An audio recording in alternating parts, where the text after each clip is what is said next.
बिस्मिल्लाहिर्रहमानिर्रहीम। Welcome to my channel Fatima study world. उम्मीद है आप सब खैरियत से होंगे। तो चले आए अपने लेक्चर को स्टार्ट करते हैं। हमने अपने प्रीवियस लेक्चर में माइटोसिस के बारे में पढ़ा था। आज हम मियोसिस सीखेंगे, उसको डायग्राम के थ्रू समझेंगे कि इसका प्रोसेस किस तरह से होता है। Mitosis occur in somatic cells. Mitosis जैसा कि आपको पता है सोमैटिक सेल्स में होती है। हमारी स्किन या लीवर या बॉडी या कोई भी ऑर्गन ले लें, उसे सोमैटिक सेल्स कहते हैं। उनके सेल को वहाँ पर जो है माइटोसिस होती है। मगर मियोसिस जो है वो जर्म सेल्स हमारे स्पर्म्स एंड एग में होती है। ठीक है, जो स्पर्म्स और एग की अगर हम बात करें तो स्पर्म जो है वो मेल रिप्रोडक्टिव ऑर्गन टेस्टिस में प्रोड्यूस होते हैं, जबकि जो एग हैं वो फीमेल रिप्रोडक्टिव ऑर्गन ओवरीज में प्रोड्यूस होते हैं। ठीक है, मियोसिस में 2 साइकिल्स इन्वॉल्व होती है, मियोसिस 1 एंड मियोसिस 2। जबकि माइटोसिस में हमने पढ़ा था कि सेल जो है वो एक बार ही डिवाइड होते हैं।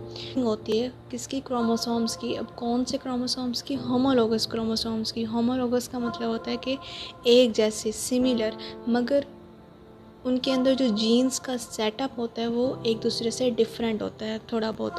4 haploid cells form at end of meiosis. Meiosis के आखिर में 4 हैप्लॉइड सेल्स बनते हैं, मतलब जो डॉटर सेल्स बनते हैं वो हैप्लॉइड होते हैं। जो पेरेंट सेल होते हैं वो डिप्लॉइड होते हैं। जब वो डिवाइड होते हैं तो आखिर में वो 4 हैप्लॉइड सेल्स बनाते हैं। ठीक है, अब हम मियोसिस की डेफिनेशन पढ़ते हैं। टाइप ऑफ सेल डिवीजन, जैसा सेल डिवीजन की टाइप है जिसमें क्या होता है कि जो पेरेंट सेल डिवाइड होता है और डॉटर सेल्स बना देता है। ठीक है, the number of chromosome in meiosis is half as compare to parent cell. जो क्रोमोसोम की तादाद होती है मियोसिस में वो हाफ हो जाती है। अगर उसको हम कंपेयर करें पेरेंट सेल से तो वो हाफ हो जाती है। Meiosis is a process by which the nucleus of a cell division tries to form 4 daughter cells। ये हमने अभी पीछे पढ़ा है कि जो मियोसिस है उसमें सेल जो है वो 2 बार डिवाइड होता है, मियोसिस 1 और मियोसिस 2 डिवीज़न होती है। ठीक है, जिसके नतीजे में जो क्रोमोसोम की तादाद होती है ईच डॉटर सेल्स में वो हाफ हो जाती है as compare to parent cell. ये देखें डायग्राम में दिखाया हुआ है। आप फ़र्ज़ कर लें कि हमने एक पेरेंट सेल लिया जिसमें क्रोमोसोम के जो नंबर है वो 10 है। जब वो पेरेंट सेल डिवाइड होगा, उसमें मियोसिस का प्रोसेस होगा तो उनके वो हाफ हो जाएंगे दोनों डॉटर सेल्स में। अब हम मियोसिस का प्रोसेस देखते हैं कि किस तरह से उसका प्रोसेस होता है। पहले हम डायग्राम के थ्रू देखते हैं, फिर हम थ्योरेटिकली भी इसको रीड करेंगे। मियोसिस सेल डिवाइड हो रहा है, उसमें क्या है कि जो क्रोमोसोम्स के नंबर हैं वो 4 हैं। ठीक है, अभी वो रेस्टिंग फेज़ में, मतलब स्टार्ट नहीं हुई। ये बातें हमने पहले पढ़ी हुई हैं कि पहले वो इंटरफेज़ में जाएगा, सेल प्रिपेयर होगा, अपने आप को तैयार करेगा कि उसने डिवाइड होना है। ठीक है, फिर जब वो प्रिपेयर हो जाएगा, इंटरफेस स्टार्ट हो जाएगा, उसमें क्या होगा कि जो क्रोमोसोम हैं उसकी डुप्लिकेट बनेंगे। अगर हमने पेरेंट सेल लिया किसी ऑर्गेनिज्म का तो जो ह्यूमन के अंदर जो क्रोमोसोम्स के नंबर होते हैं वो 46 होते हैं। जब वो इंटरफेस में एंटर करेंगे तो जो क्रोमोसोम्स के नंबर हैं वो डुप्लिकेट हो जाएंगे, डबल हो जाएंगे, मतलब 46 + 46 उसकी कॉपीज़ बन जाएंगी। ठीक है, इंटरफेस में तो ये होगा। फिर जब मियोटिक 1 डिवीज़न स्टार्ट होगी उसमें सबसे पहले कैरियोकाइनेसिस का फेज़ होगा। कैरियोकाइनेसिस हमने पढ़ी थी कि उसमें न्यूक्लियस डिवाइड होता है, डिवीज़न ऑफ न्यूक्लियस होती है।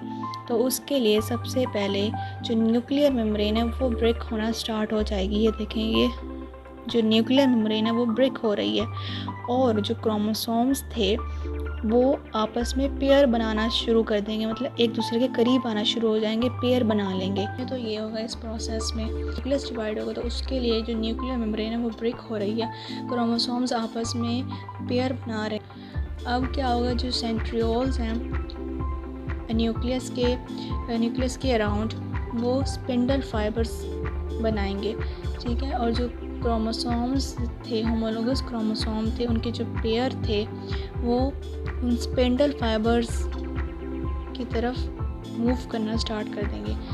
अब यहाँ पर सबसे पहले आपको मैं बात बताऊँ कि जो क्रोमोसोम थे वो 46 थे और साथ उसकी डुप्लिकेट बनी थी 46। जब वो इस फेज़ में एंटर करेंगे तो जो क्रोमोसोम नंबर हैं वो हाफ़ हो जाएंगे, 23 हो जाएंगे, और साथ जो उसकी कॉपी बनी थी वो भी हाफ़ हो जाएगी, तो वो भी 23 हो जाएगी।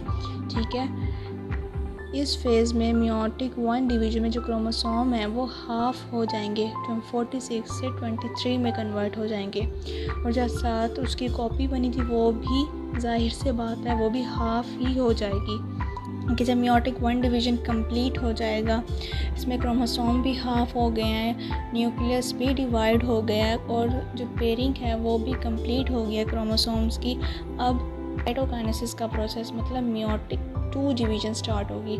इसमें क्या होगा, अब सेल जो है वो डिवाइड होगा, 1 से 4 में बनेगा, मतलब 4 डॉटर सेल्स में बनेगा।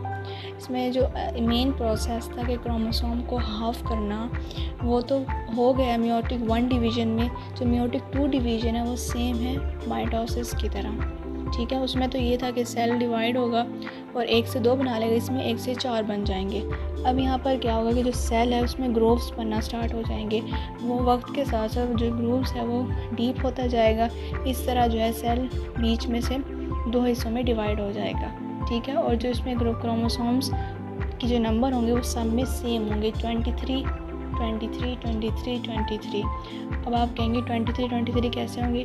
जो फर्स्ट में जो क्रोमोसोम जो पेरेंट सेल थे उसमें 46 क्रोमोसोम थे, जब उसकी कॉपीज़ बनी तो वो 46 46 हो गए हैं, मतलब उन पेरेंट सेल के क्रोमोसोम की कॉपी हुई, फ़ोटो कॉपी हुई है, 46 46 क्रोमोसोम्स हुए।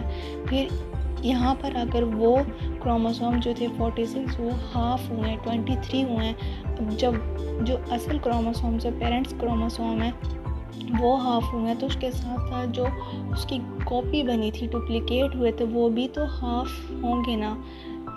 तो वो जो हाफ़ क्रोमोसोम इधर आकर आएंगे और साथ अपनी कॉपीज़ को भी लेके जाएंगे। इस तरह जो है 4 डॉटर सेल्स में सेम क्रोमोसोम्स होंगे। क्रोमोसोम्स यहाँ पर बनेंगे, उनकी तादाद 23 है।